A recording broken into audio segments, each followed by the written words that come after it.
직곡의 불가인물전. 오늘은 사리부타에 대해 알아보겠습니다.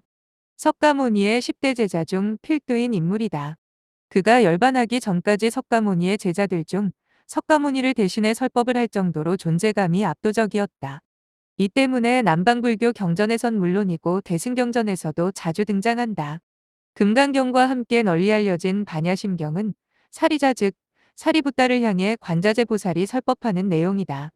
산스크리트어로는 샤리푸트라, 팔리어로는 사리부타라고 하는데 이 명칭을 한역하여 사리불 혹은 사리자라고 한다. 샤리푸트라는 샤리의 아들이란 뜻인데 샤리는 그의 어머니 이름으로 백로를 의미한다. 어머니 이름으로 아들을 부른 것이다. 그래서 한자로 아들자 자를 넣어서 사리자라고도 옮긴 것이다. 마가다 왕국 출신의 브라만 가문의 후예로 오빠티사 마을에서 태어났다.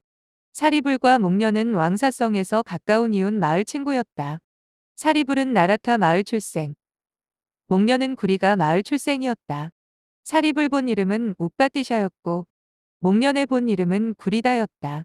목련은 시족이 목걸련여이라서 목걸련 이름이 됐다가 줄여서 목련이라 하였다. 두 젊은이는 지혜가 놀라웠어. 젊은이를 칭찬하는 사람들의 마음을 기쁘게 했다. 기러기야 산에서 열린 기러기야 잔치에 수만 명이 온집해 춤과 노래로 어울렸는데 사리불 우빠띠샤와 목련구리다는 구경을 갔다. 그러면서 그들은 같은 생각을 했다.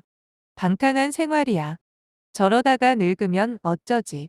그러니까 감로의 법을 구하러 나가세. 그러세. 두 사람은 외도 스승 산자야를 찾아가서 가르침을 구했다. 생각이 민첩한 두 사람은 욕심이 적어서 만족을 누렸고 지혜가 넉넉해서 도술과 기회를 배웠으며 7일 7야의 의학의 약초까지 알아갔다. 더 배울 게 없게 된 두 사람은 산자야의 500 제자를 가르치게 되었다. 그들의 스승 산자야는 진리는 확정 불가능하다는 불가지론을 주창하던 회의주의자였다. 사리부타는 이러한 가르침에 그러면 확정 불가능하다라는 것은 어떻게 확답할 수 있는가 하며 번민하였다. 그래 두 사람이 의견을 나누었다. 더 배울 게 없으니 다른 스승을 찾아보자고. 그리고 진리를 발견하면 알려주기로 약속하고 사리불이 먼저 스승을 찾아 나섰다. 그러다 어느 마을 길가에서 석가모니의 제자 아설씨를 만났다. 바루를 공손히 들고 차례로 걸식하는 스님을 보고 어느 스승의 제자일까라고 궁금해하며 탁발을 한 음식을 가지고 돌아가는 스님에게 사리불이 물었다. 수행자여, 당신의 스승님은 누구십니까? 나의 스승님은 삼세의 법을 모두 깨달으신 부처님이십니다.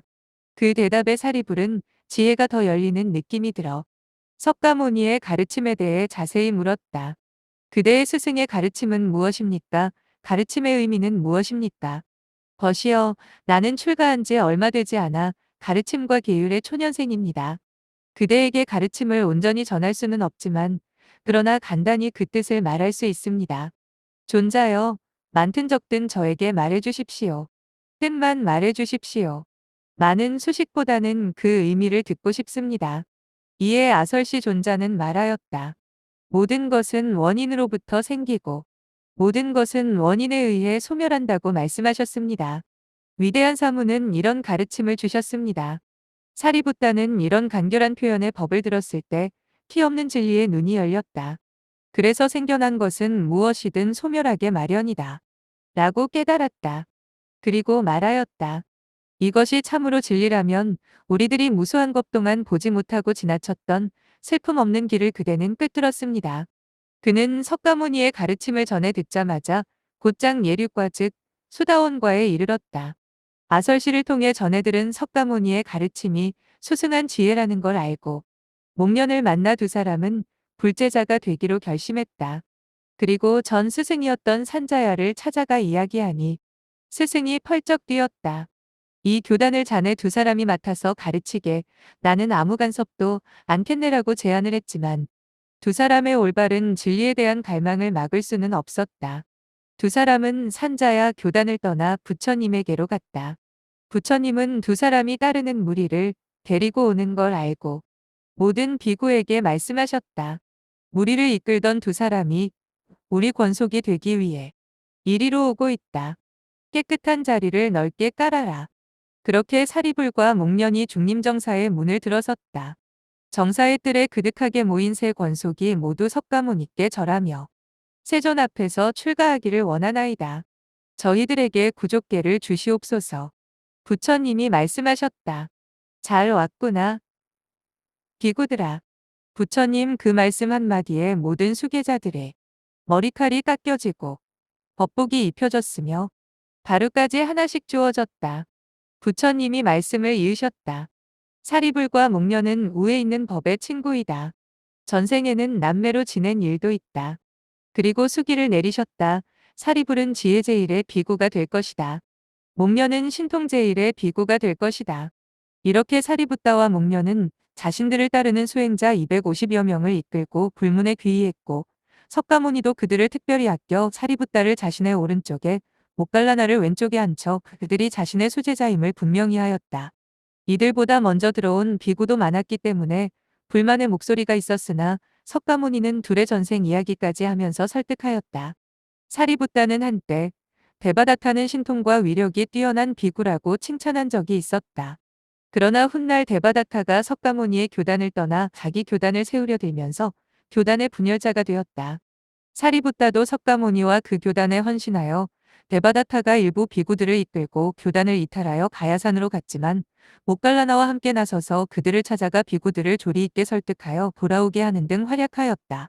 10대 제자 중에서 지혜제일이라고 불렸다. 성품이 온화하고 자비로워서 주로 대중들을 교화하는 일을 맡았는데 석가모니의 가르침과 깨달음을 가장 잘 이해하여 다른 비구들은 그에 비하면 지혜가 16분의 1도 미치지 못한다고도 하였고 간혹 석가모니를 대신하여 설법한 일도 있다.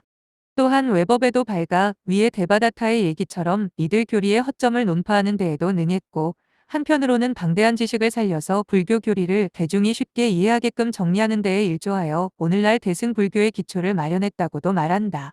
또한 석존의 아들인 라울라가 출가했을 때 그를 가르치고 돌보는 역할도 한 것으로 알려졌다. 나이가 많아지자 석가모니의 허가를 받고 고향으로 돌아가 어머니를 시작으로 친족들을 불교에 귀회시켰다. 그러다 병이 들어 동생 구치라의 병간호를 받다가 입적하였다. 친구인 목갈라나와 거의 비슷한 시기에 열반에 들었는데 정확하게 시기가 언급된 것은 아니다. 사리붓다의 유골이 부처님의 곁으로 돌아오자 여러 제자들과 더불어 부처님이 애달하였으며 수다타 장자는 탑을 세워 그의 유골을 안치하였다. 그로부터 200년 후 아쇼카 왕은 기원정사에 들러 사리불의 탑에 공양하고 10만 금을 희사하였다고 전한다. 석가모니가 열반한 후 경전을 편찬할 당시 두 사람이 아닌 3인자의 위치였던 마하가섭이 주도한 걸로 보면 석가모니보다 먼저 열반에 들었음은 확실하다. 그들이 열반한 후에 석가모니는 사리붓다와 목갈라나가 보이지 않는 모임은 어쩐지 텅 빈 것만 같구나라며 아쉬움을 드러내기도 했을 정도였다고 전한다. 사리붓다가 태어나고 입적한 날란다 지방의 사원에는 사리붓다를 기리는 기념탑이 있다. 나중에 여기에 세계 최초이자 최고의 불교대학이 설립되었고 한때는 불교학의 중심지였다. 자이나교의 경전 이시바샤임에는 붓다 아라하트 선인인 사리붓다의 가르침이라는 문구가 있는데 이는 자이나교에서도 불교의 대표자를 사리붓다로 본 것이다. 초기 불교 승단에서 그의 영향력이 어느 정도였는지 알 수 있는 부분이다. 이상 불가인물전 사리붓다에 대해 알아보았습니다. 경청해 주셔서 감사합니다.